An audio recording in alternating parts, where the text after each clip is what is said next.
front of me is LENOVO Tab P11 Pro, and today I would like to show you how you can operate a voice recorder. Begin by launching Recorder app, in this case Sound Recorder, and tap in on while using and allow in all available pop-ups.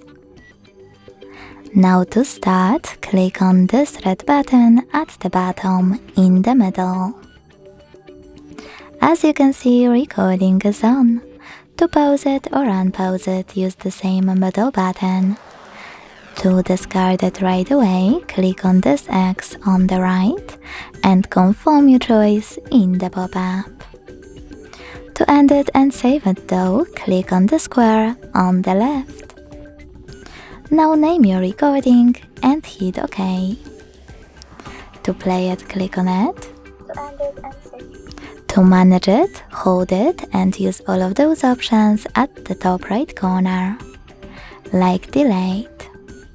If you want to find your recordings from here, you can click on this button with 3 lines available on the right when recorder is off.